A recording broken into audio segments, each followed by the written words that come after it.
Herkese tekrardan merhabalar. Kanalıma ve mutfağıma hoş geldiniz.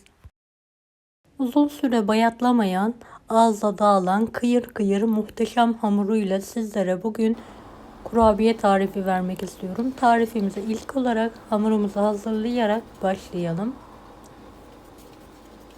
250 gram oda ısısındaki tereyağı, 1 adet yumurtanın beyazını çırparak yarısını hamuruna alalım. 1 adet yumurta sarısı, 1 su bardağı pudra şekeri, 1 paket kabartma tozu, 1 paket vanilya. Tüm malzemeyi homojen olana kadar karıştıralım.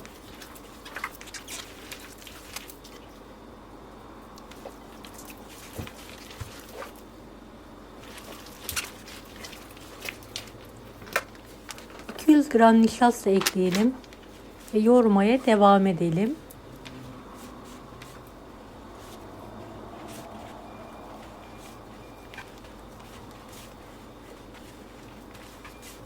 Toplamda 2,5 su bardağı un kullandım. Azar azar ekleyerek hamur toparlana kadar yoğuralım.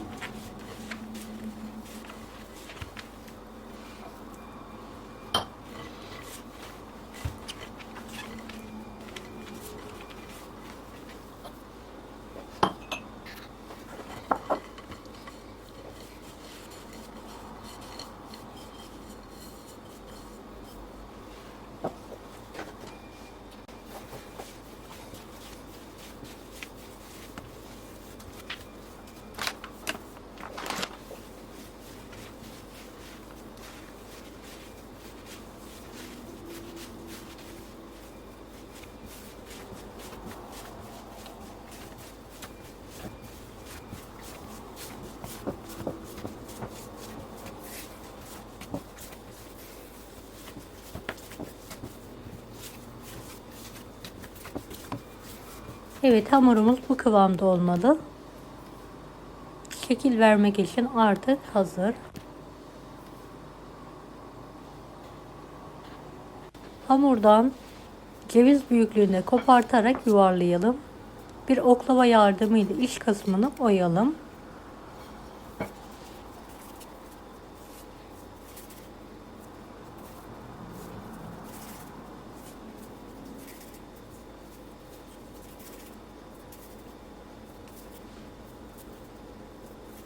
Videomu bu kısma kadar izlediyseniz yorum kısmına herhangi bir emoji bırakırsanız bana destek olmak için sevinirim.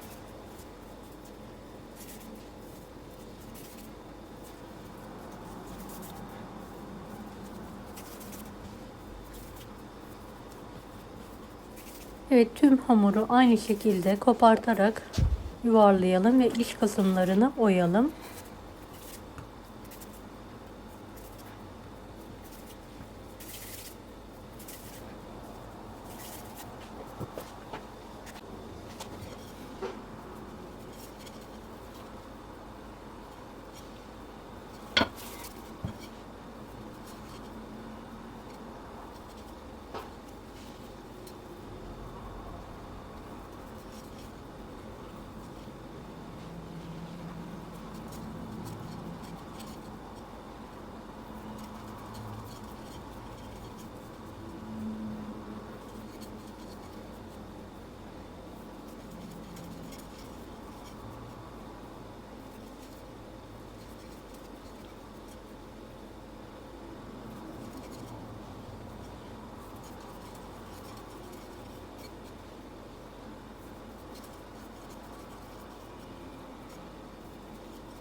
Hamurların tam orta kısmına yarım kesilmiş lokum koyalım ve kapatalım.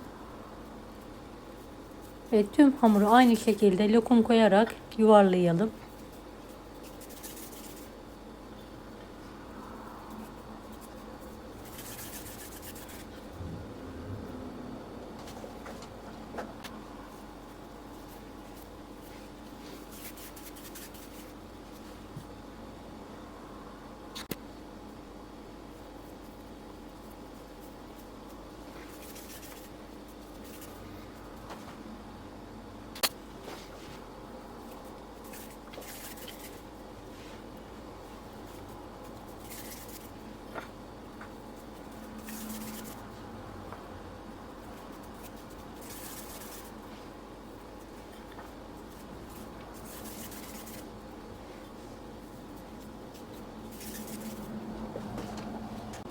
Yumurta beyazına bulayalım. Daha sonra da fındığı bulayarak fırın tepsisine dizelim.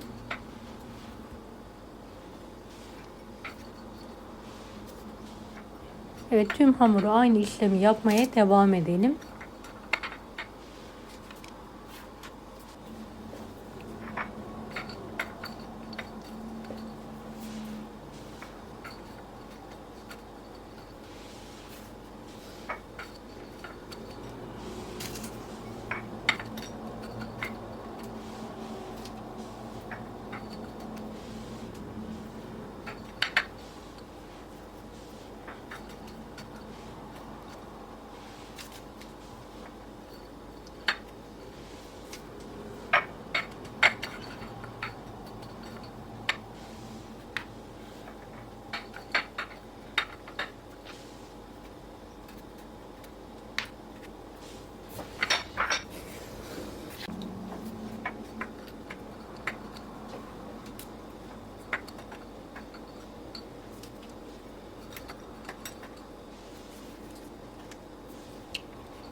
Evet, artık kurabiyelerimiz fırına girmeye hazır.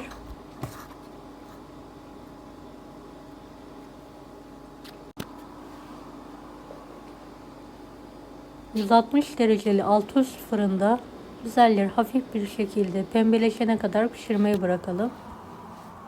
Evet, kurabiyelerim pişti. Kendi halinde soğumaya bırakalım.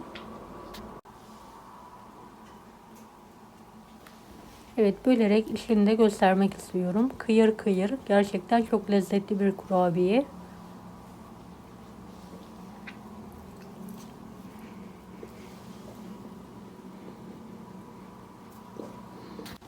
Servis tabağına alarak ikrama hazırlayabiliriz artık.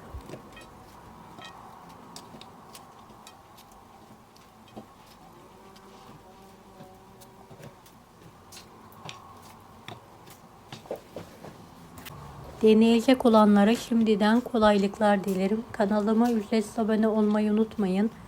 Bir dahaki videolarda görüşmek üzere. Allah'a emanet olun. Hoşça kalın. Daha farklı tarifler için bunları da izlemeyi unutmayınız. Afiyet şifa olsun herkese.